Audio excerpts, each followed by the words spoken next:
We're here in a hotel room in Moscow, not your home.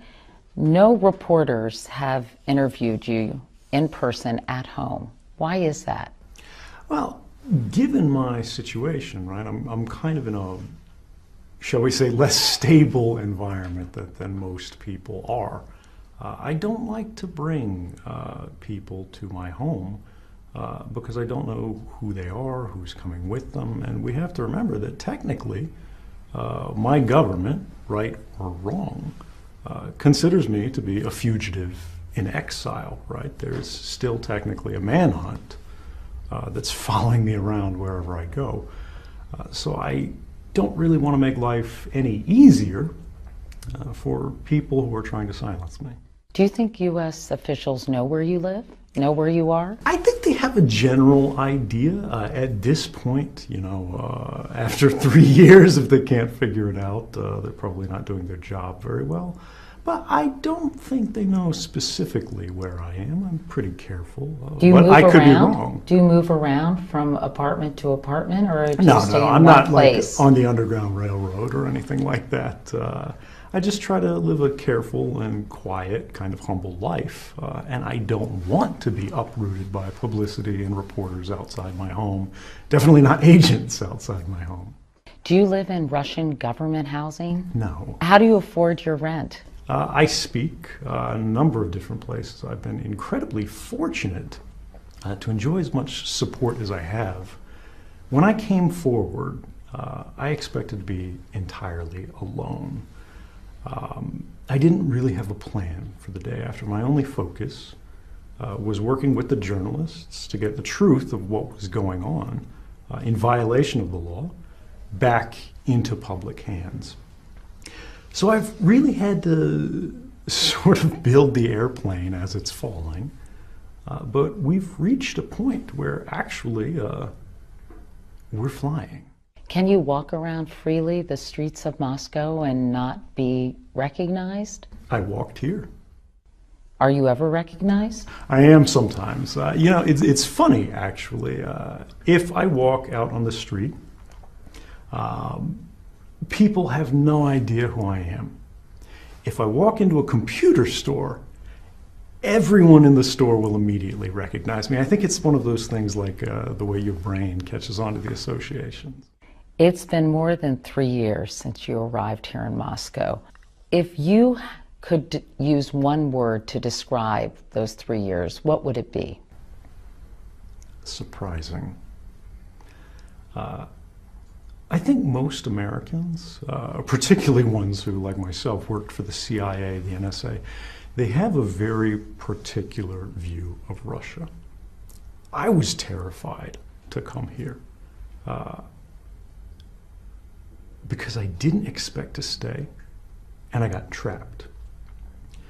But since I've been here, I've been very successful, actually, in avoiding government entanglements. I was really afraid that they were going to pressure me, they were going to follow me around. And of course, I've said before in sworn testimony that they did try in the airport. But I had a journalist with me, and I gave them the stiff arm, and I said, look, guys, I don't have any information, I don't have any documents, I'm not going to cooperate. And surprisingly, I think due to the political complexities of this situation, they had a tough choice. They went, we can either try to lean on this guy, right? Or we can leave him alone, and for once, maybe Russia will get some good PR out of this. Now, I think the most surprising part of this is not the fact that the government has left me alone for the most part, but the fact that Russia is not this disastrous and sad place. They have very troubled politics, as many countries do. And there are a lot of reforms that I feel, as an American, desperately need to be made. But it's a beautiful country. And the regular people who are going about their lives every day want the same things that we as Americans do. And it seems like that should be obvious, but for me, and I think many others, it really wasn't. A lot has changed since you've been here, and as you know, we have a new president-elect. What do you think of Donald Trump? I try not to. But I think we all have to. This really feels like a year in which everybody was wrong about everything. So many people had predictions, so many people had ideas, and I think most Americans, whether they worked in the press, whether they were ordinary people, simply could not imagine we would be where we are today. And yet here we are. Now, the reason I say I try not to think about Donald Trump is that we shouldn't be focusing on people. We should be focusing on the directions, the impacts, the policies that this will lead to. Presidents come and go, policies stay. The executive director of Human Rights Watch, Ken Roth, said just a few days ago that he thinks we're seeing the rise of a new kind of leader in different countries around the world, a more authoritarian leader who sees rights not necessarily as a good thing, but as a barrier to implementing the will of the majority. But from my perspective, and I believe this is a fundamentally American idea, this is what rights are for. Rights are the only thing that stands between decades and centuries of democratic progress and one election that changes everything and leads to, rather than an enlightened society, a tyranny of the majority.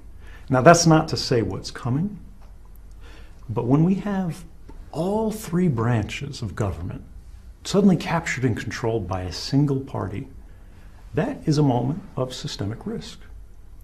And we need to think about what that means could be coming, what the risks are, and what we can do as citizens, how we can be more active in ensuring the country that we've built over so many years continues to be built in the right way. I think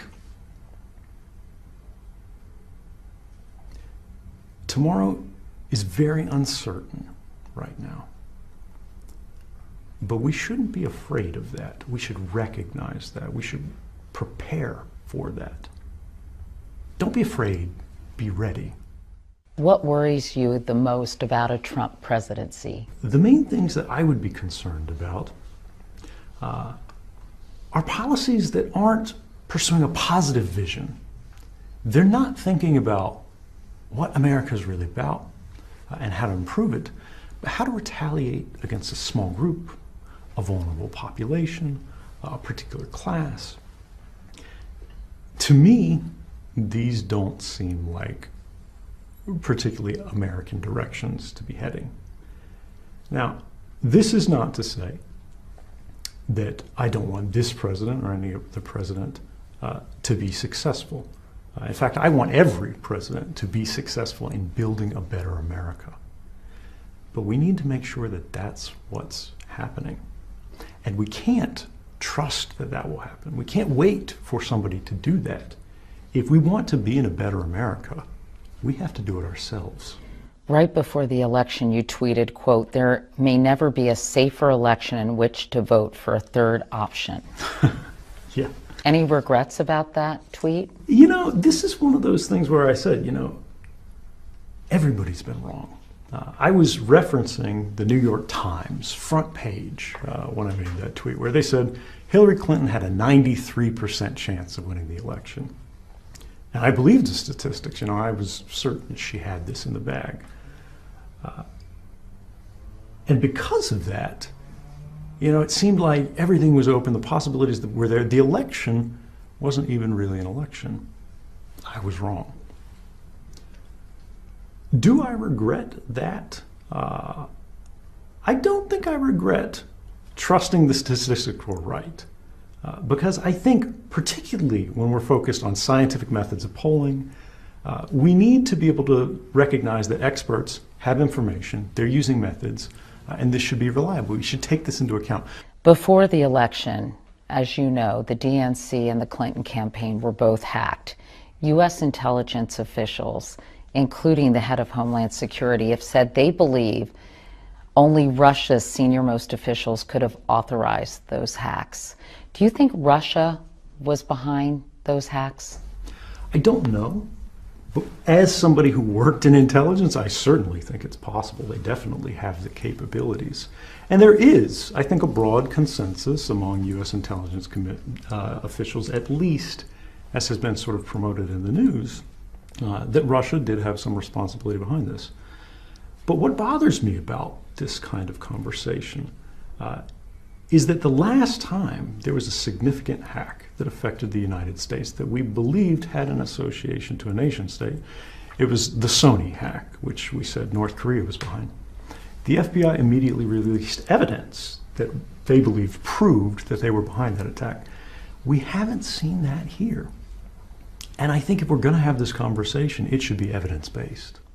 Other than the fact that they've said complimentary things about each other, why do you think Vladimir Putin would want Donald Trump to be president?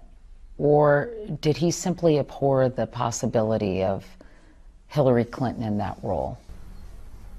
I think it came down to the idea generally, right or wrong, that Hillary Clinton had a very clear set of policies that Russians would consider to be anti-Russian. Donald Trump's policies, no one has any idea what they are. No one has any idea what they mean. Even for him himself, it seems, they change quite frequently, sometimes within the space of weeks, sometimes within the space of days. And they may have preferred uncertainty to certainty. The DNC and the Clinton campaign emails were obtained by WikiLeaks.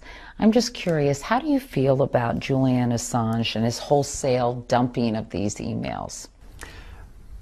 They have a very different policy than I followed in my work with journalists. But they have taken a position, they sort of embody a belief, that the only way they can prove the authenticity of these documents is to release them in what they call a pristine, untampered condition. From my perspective, I was in a very different position because, of course, this was not an anonymous leak. I came out behind them. I said, these are from the NSA, this is who I am. And immediately we knew they were real because the government came after me with many charges and threatened to put me in prison for the rest of my life. But I felt that this was a risk worth taking for me because there would be no question as to the authenticity of the documents, which gave me room to instead focus on how can this information be revealed in the most responsible way to fully mitigate any potential, actual, or theoretical risks that could come as a result of this journalism. And I'm very proud of the way that we did that, and I'm very comfortable with the decisions that we made. Let's talk about your pardon now.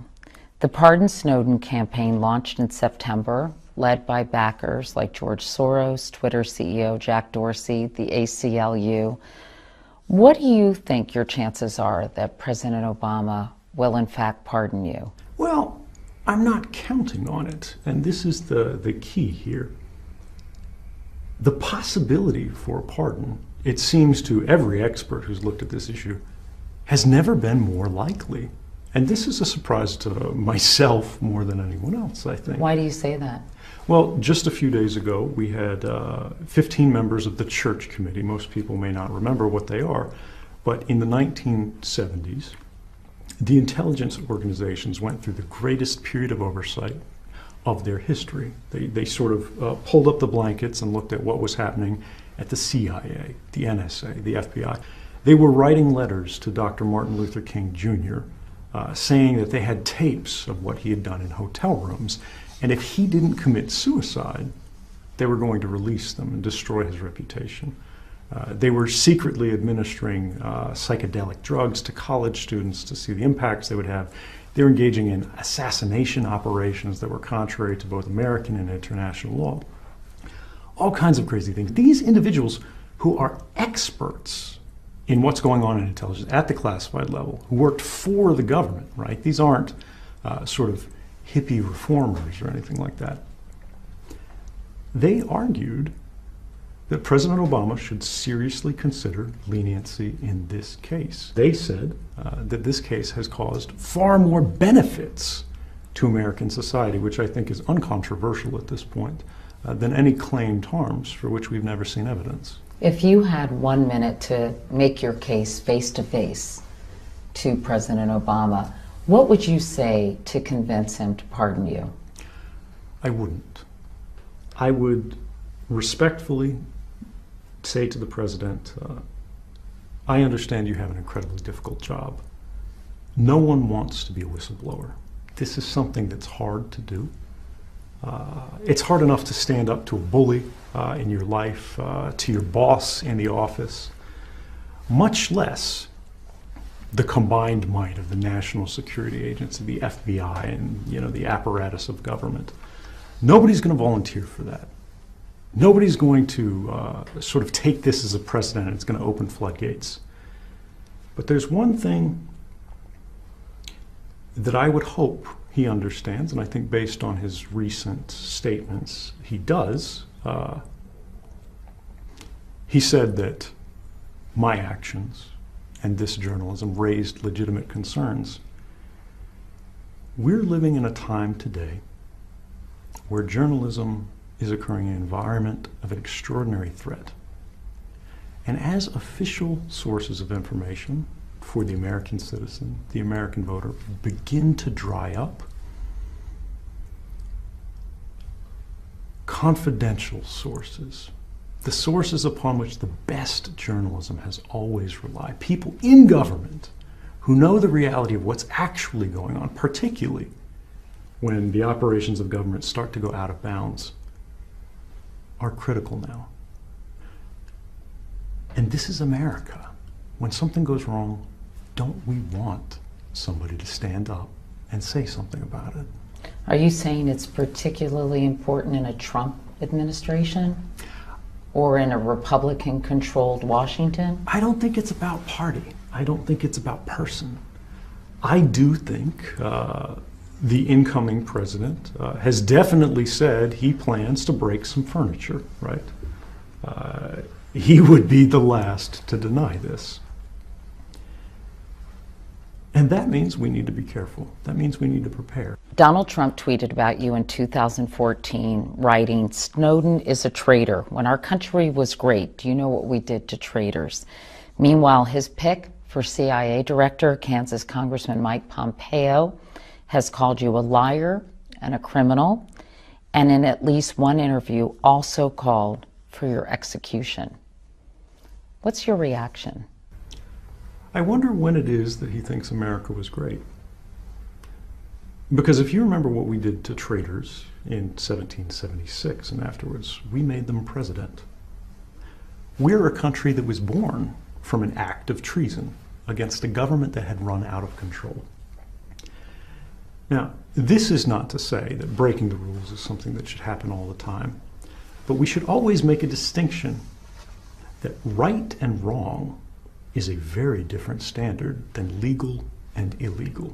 The law is no substitute for morality, here or then. Are you saying what you did was right?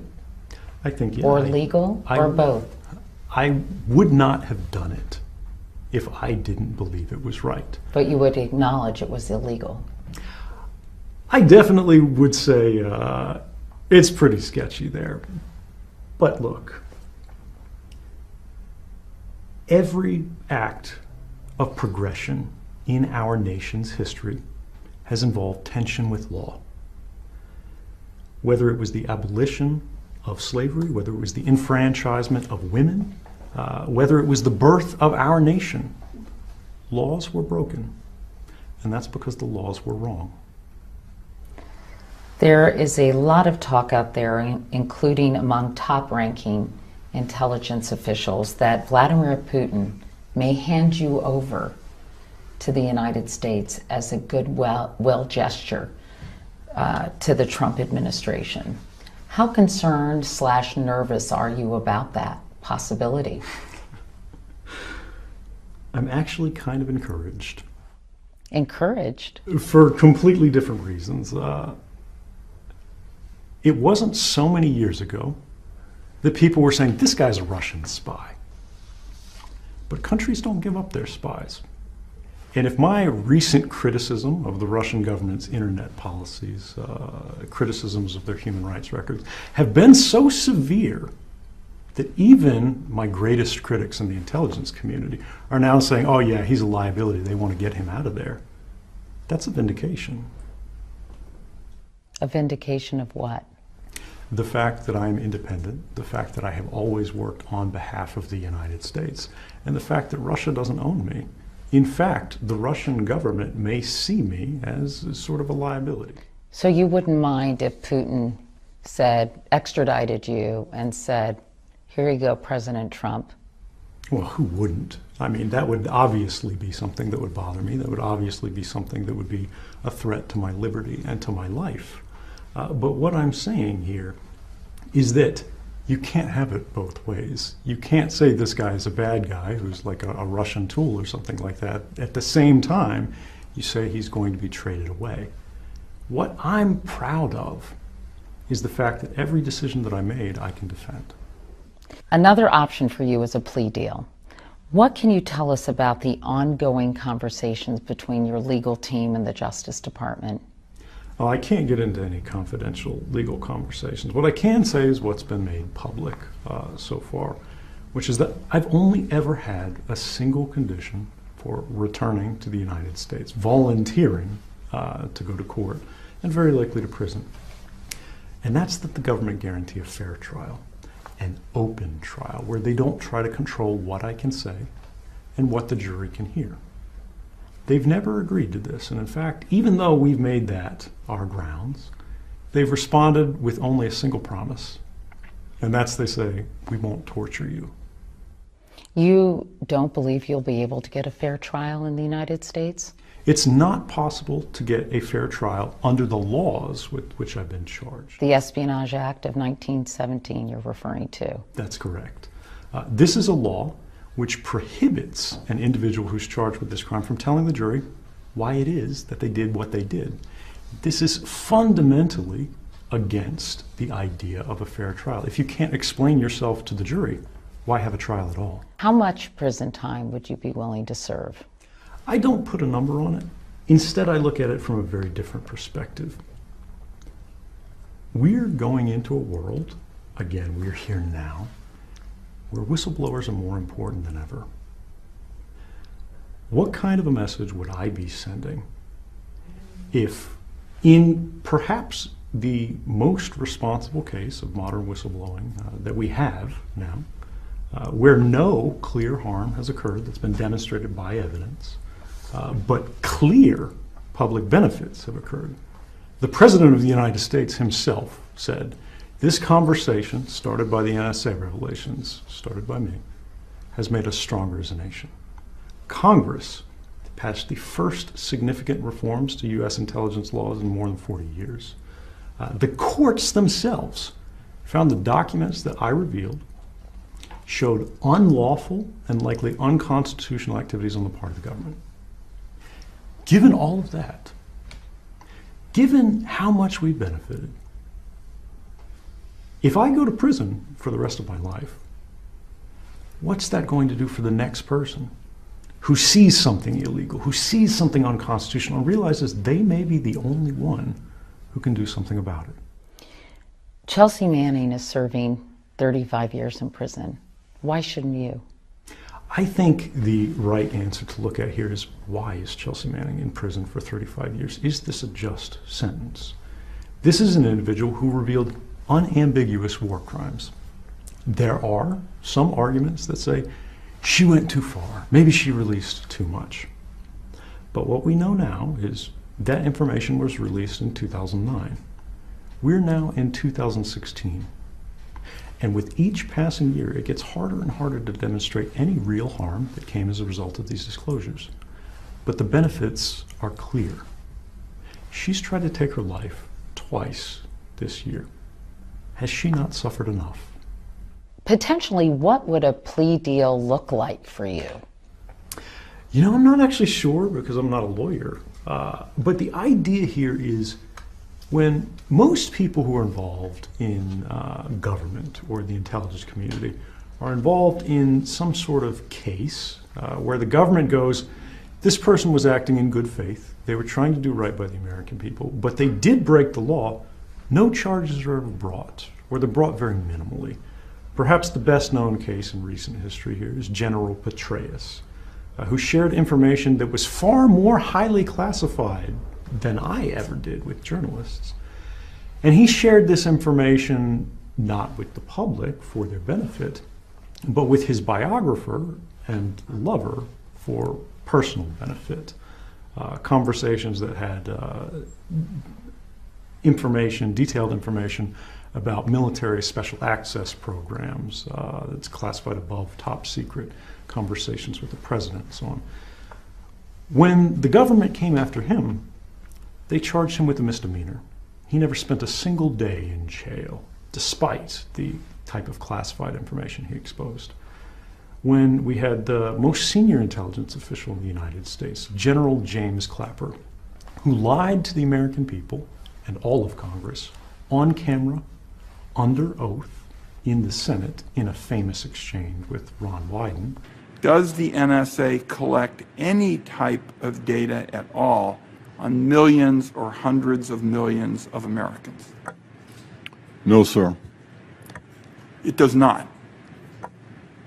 Not wittingly. There are cases where they could inadvertently, perhaps, collect, but not wittingly. He wasn't even charged.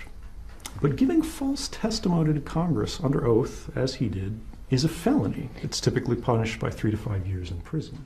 Are you suggesting there's a double standard between high-ranking officials and lower-level employees such as yourself? I'm not sure I'm suggesting it. I think everyone's aware of it. We have a two-tiered system of justice in the United States, where people who are either well-connected to government or they have access to an incredible amount of resources get very light punishments. The House Permanent Select Committee on Intelligence conducted an exhaustive 2-year investigation into your actions. In a letter to President Obama, the committee wrote, quote, "He's not a patriot, he's not a whistleblower, he's a criminal." What's your reaction to that characterization? I would say it's funny how quickly the president himself distanced himself from this report in his recent remarks by saying that Mr. Snowden raised legitimate concerns.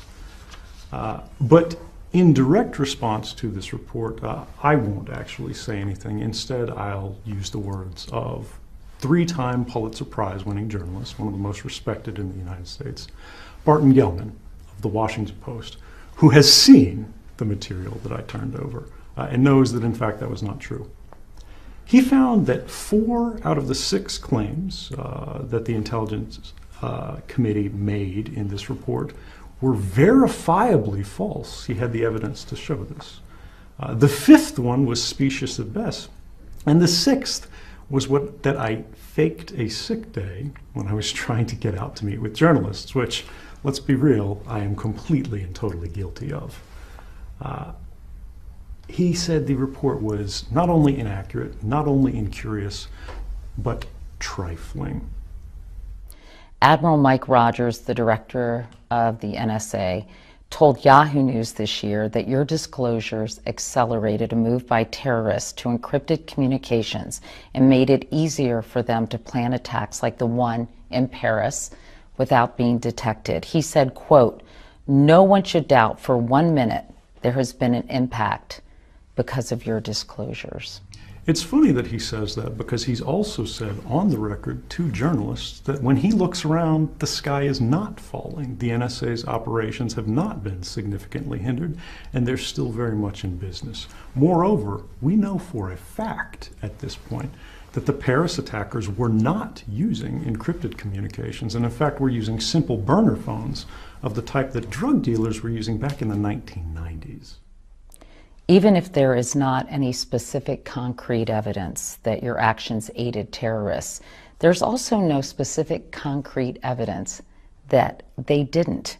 And even Barton Gellman, the reporter you just mentioned, one of the journalists with whom you shared classified documents, said, quote, "I do not share the view of some of his fans that he did no damage at all. Can you at least acknowledge that damage might have been done as a result of your disclosures? I don't agree with him in that regard. What I will say is this. Whenever we're talking about damage without evidence, this is an intentional effort to change the conversation from the concrete harms of these programs that violated the rights of every man, woman, and child in the United States and people around the world, and instead talk about the theoretical risks of journalism. What Barton Gellman was acknowledging there was that yes, it's possible that officials could have been embarrassed by this. Reputations could have been damaged by this. And the intelligence community considers this to be a matter of national security. But I would argue there's more to national security than reputation. But aren't we talking, in fairness, more than simply reputations or being embarrassed? Virtually every U.S. security official, current and former, agrees that these disclosures made it more difficult to track the movements of organizations like ISIS and other terrorist groups. I don't agree with that. Now, of course, it's reasonable to presume that these things could happen. Terrorists read the newspaper too. But I'll tell you, terrorists already knew the NSA was coming after them. And what we saw in the newspaper wasn't anything that they didn't already understand.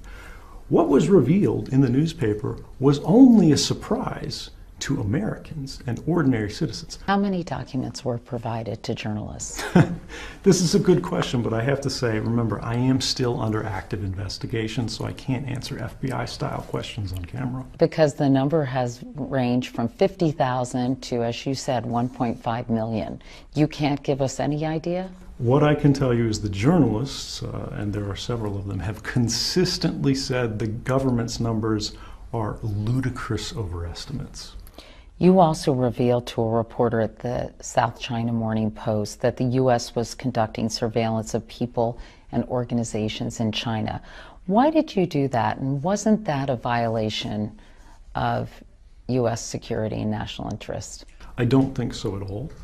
The type of surveillance that we were talking about was not of the Chinese government. It was not about the Chinese military. It was not about any valid intelligence targets.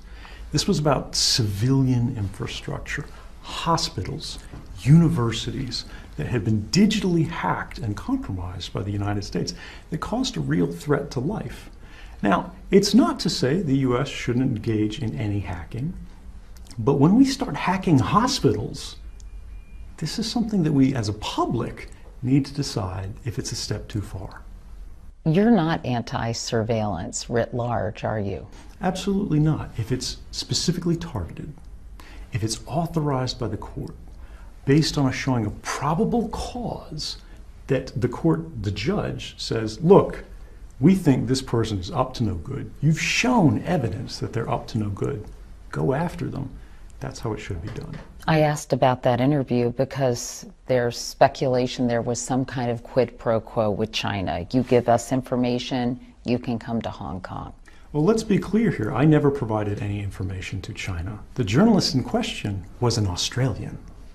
Working for the South China Morning Post. They're a freelancer, but yes.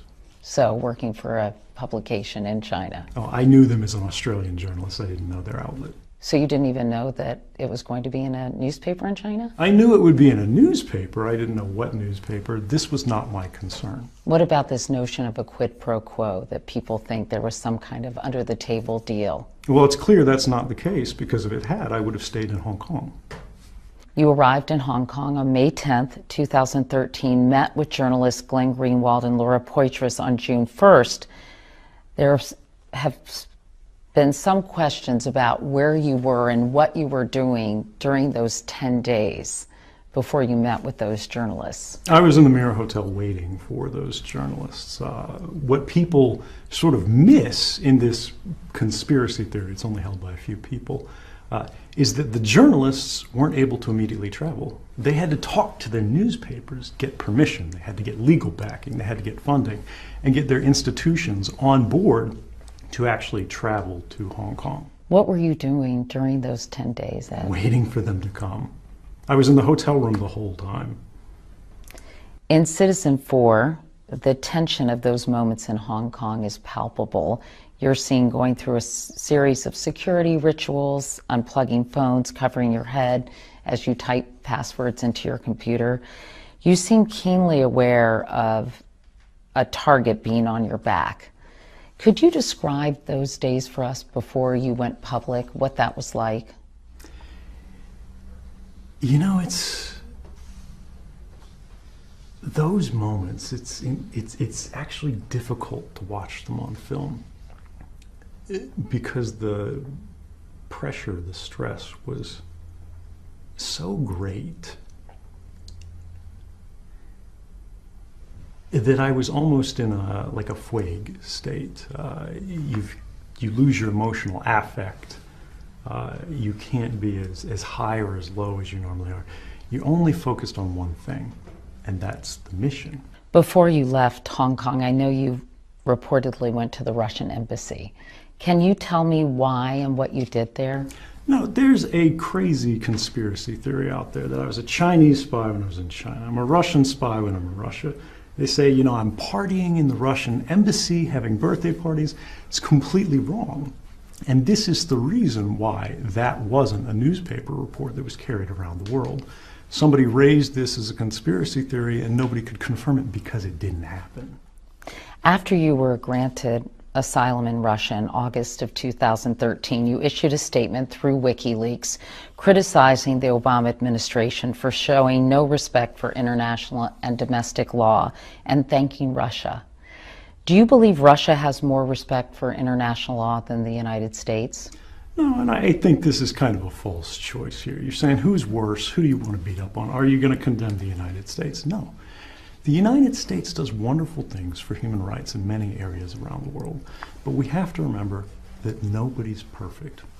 Russia has a very poor human rights record in many areas, but when they can do something good, when they can actually stand up for the rights of a dissident, shouldn't we applaud them? It's very easy nowadays for a Chinese dissident or a Russian dissident to get asylum anywhere in the world, right? You know, doors are open everywhere. But I applied for asylum in 21 different countries around the world, all throughout Western Europe, countries like France, like Germany, like Norway, like Sweden. And every time they got close to saying, yes, let's grant this man asylum, phones would ring in the government from the Vice President of the United States, from the Secretary of State, saying, if you protect this man, regardless of whether it's right or wrong, regardless of whether it's lawful or unlawful, we will take some retaliatory action. Should we applaud that? That doesn't mean the United States is some human rights monster, but we should recognize on a case-by-case basis that sometimes we can do right and sometimes we can do wrong. Can you see the irony in you, the poster child for civil liberties and privacy, finding sanctuary in a place that has little respect for either? Absolutely, but let's again look at this. I have been a tireless advocate for the expansion of Russian internet freedoms since I've been in Russia. Russia recently passed what's called the Yarovaya law. Colloquially, it's called the Big Brother law. That's an internet surveillance law. I said on passage, it was a dark day for all Russians. It was taking money from the average Russian citizen. It was narrowing the scope of their rights. This is a wound on Russian society. And believe me, that's unlikely to win me any friends in Russian government. But it's something that needs to be said. I know that you have said you did not provide any documents or share any intelligence with the Russian government, but I want to ask you about something that was published last June where a member of Russia's parliament publicly conceded that you did in fact share intelligence with the Russian government. What did you make of that? I'm really glad you asked that because this is a broadly misreported point. This individual didn't actually say that. It's a mistranslation based on an NPR report where this individual in Russian said, let's be frank, I think. They were speculating that Russia's services would of course approach me and that I would share information with them. It didn't happen. I've never shared information with Russia's intelligence services. Let me ask you about Vladimir Putin. Have you ever met him? I have not met Vladimir Putin. This is kind of a surprising thing. I mean, in the United States, the number of people who meet the president is pretty limited. He's a busy guy. He's got a lot going on. But people seem to think that I'm going ice skating with Vladimir Putin in Red Square, every weekend. We're riding polar bears over the tundra. Yeah, no, I've never met the Russian president. I have no intention to. Do you have to be careful what you say about him, given that this country has provided you sanctuary? I don't know if I am supposed to. I haven't done a very good job. You have been critical of him, haven't you? I have. And you feel comfortable doing so?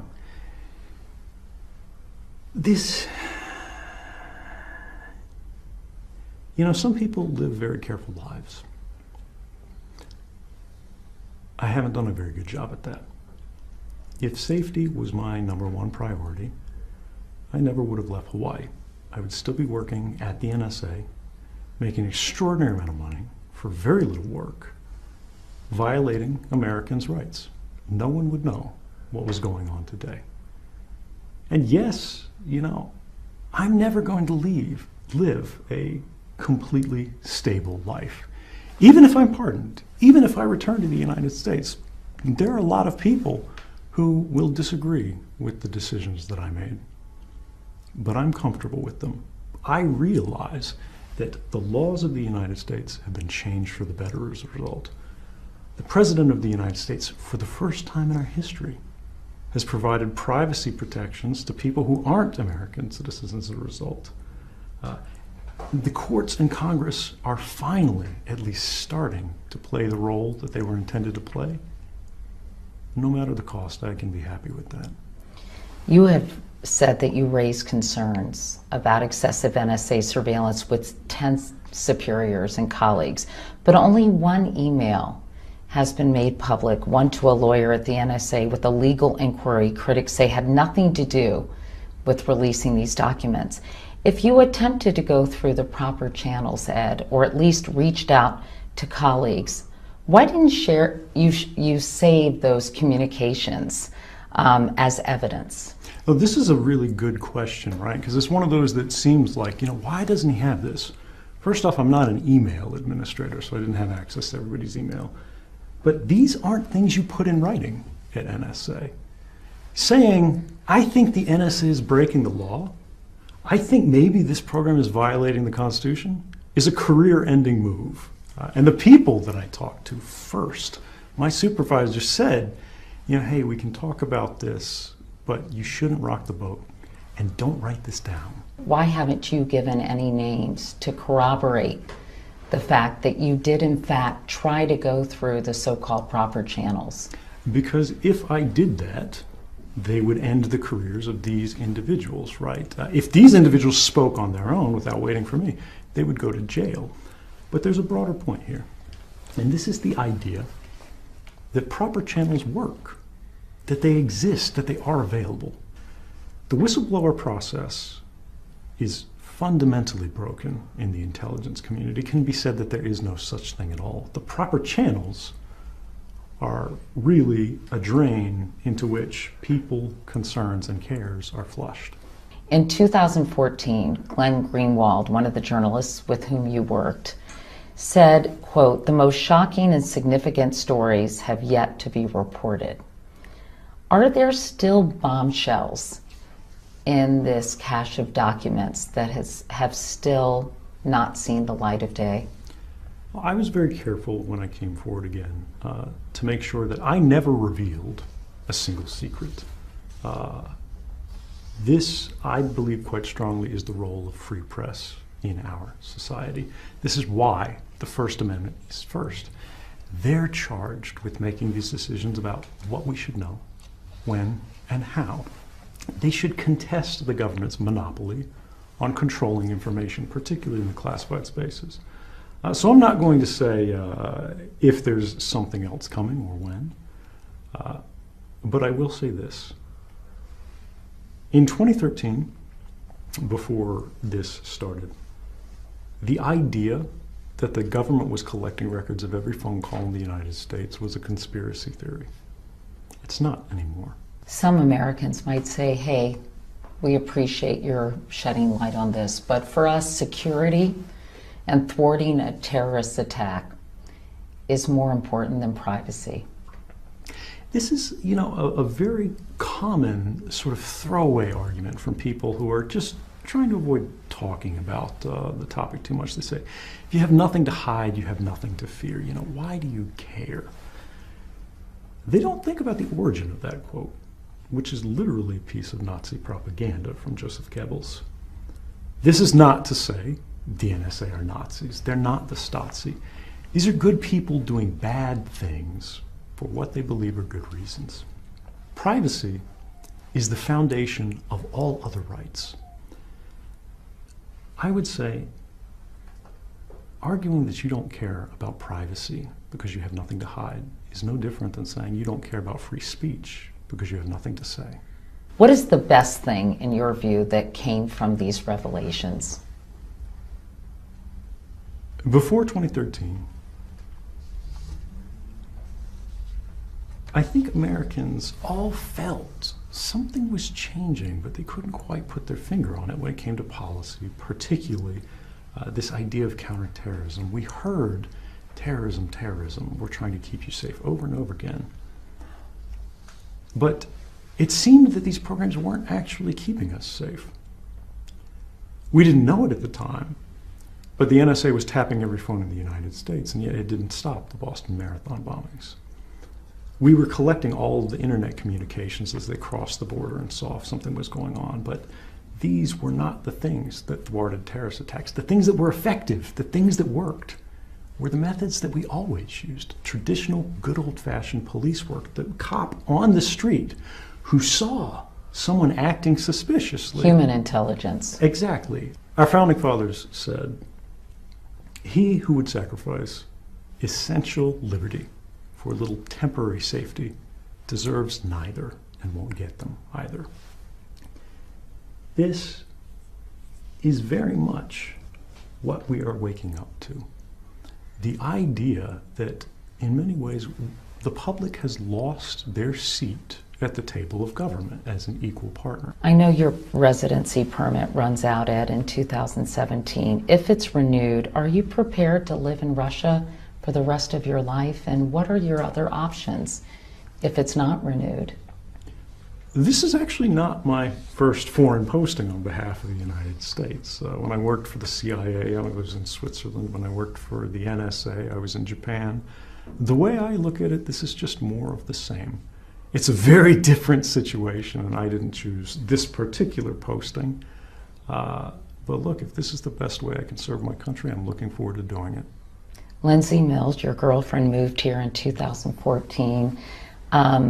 How is she adjusting to her life here in Russia? It's surprising how adaptable people are.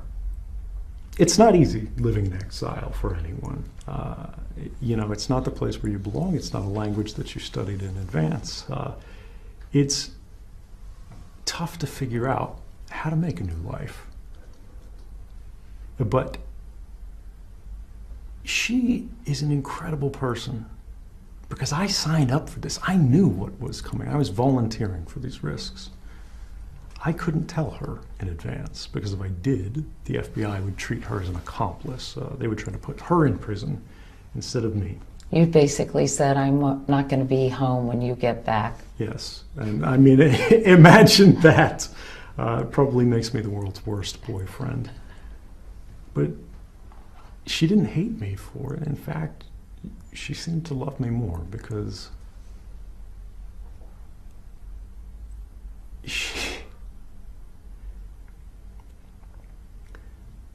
she knew me before I had a job. She knew me before I was making good money. And she cared about me then. And as I climbed the ladder, as I gained all these clearances, as I became a much more senior and successful individual, she cared about me just as much. But when I lost it all, when I gave it all up, because I saw something wrong, something I believed needed to be said. She said she just fell in love with me all over again. And I can never thank her enough for that. What do you miss most about the United States? Family, of course, that's always the thing. You know, they can come and see me, but you've got all these travel arrangements and logistics. You got to go on an airplane ride. Who doesn't miss that? When you look back at the last 3 years, was it worth it? Absolutely. I would do it again. No regrets. No regrets at all. People listening to this might think, are you kidding? No regrets? Well, I do have to deal with some tough interviews now, but honestly, I'm glad we can have these conversations, and I hope that we work to make an America that never loses the opportunity to do this.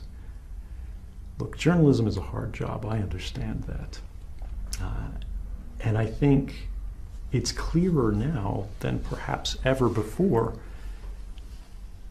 that if we don't make sure that sources and journalists can have these conversations, and not outside borders where you've got to fly around the world to have it, but at home, before we get to this point where it's such a problem, we're losing a lot of what makes us great.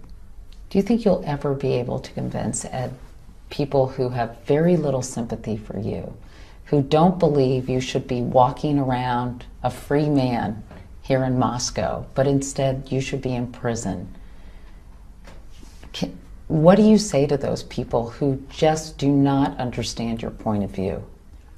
I'm not going to ask them to trust me.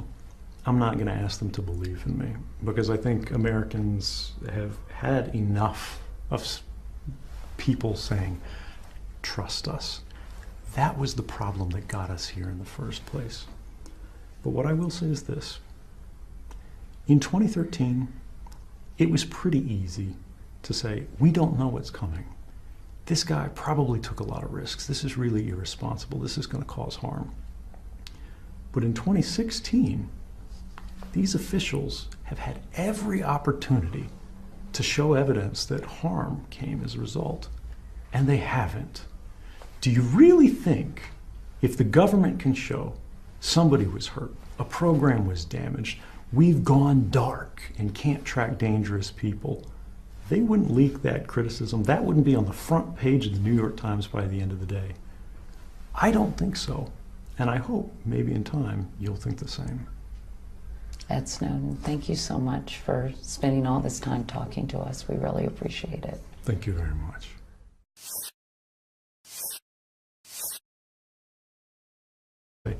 They have a very particular view of Russia. I was terrified to come here because I didn't expect to stay, and I got trapped. But since I've been here, I've been very successful, actually, in avoiding government entanglements. I was really afraid that they were going to pressure me, they were going to follow me around. And of course, I've said before in sworn testimony that they did try in the airport. But I had a journalist with me, and I gave them the stiff arm, and I said, look, guys, I don't have any information, I don't have any documents, I'm not going to cooperate. And surprisingly, I think due to the political complexities of the situation, they had a tough choice. They went, we can either try to lean on this guy, right? Or we can leave him alone, and for once, maybe Russia will get some good PR out of this. So I've really had to sort of build the airplane as it's falling, but we've reached a point where actually we're flying. Can you walk around freely the streets of Moscow and not be recognized? I walked here. Are you ever recognized? I am sometimes. You know, it's funny, actually. If I walk out on the street, people have no idea who I am. If I walk into a computer store, everyone in the store will immediately recognize me. I think it's one of those things like the way your brain catches on to the associations. It's been more than 3 years since you arrived here in Moscow. If you could use one word to describe those 3 years, what would it be? Surprising. I think most Americans, particularly ones who, like myself, worked for the CIA, the NSA. Now, I think the most surprising part of this is not the fact that the government has left me alone for the most part, but the fact that Russia is not this disastrous and sad place. They have very troubled politics, as many countries do. And there are a lot of reforms that I feel, as an American, desperately need to be made. But it's a beautiful country. And the regular people who are going about their lives every day want the same things that we as Americans do. And it seems like that should be obvious, but for me, and I think many others, it really wasn't. A lot has changed since you've been here, and as you know, we have a new president-elect. What do you think of Donald Trump? I try not to. But I think we all have to. After 3 years, if they can't figure it out, they're probably not doing their job very well. But I don't think they know specifically where I am. I'm pretty careful. Do you but move I around? could be wrong. Do you move around from apartment to apartment, or do you No, stay in I'm one not place? like on the Underground Railroad or anything like that. I just try to live a careful and quiet, kind of humble life. And I don't want to be uprooted by publicity and reporters outside my home. Definitely not agents outside my home. Do you live in Russian government housing? No. How do you afford your rent? I speak a number of different places. I've been incredibly fortunate to enjoy as much support as I have. When I came forward, I expected to be entirely alone. I didn't really have a plan for the day after. My only focus was working with the journalists to get the truth of what was going on in violation of the law back into public hands.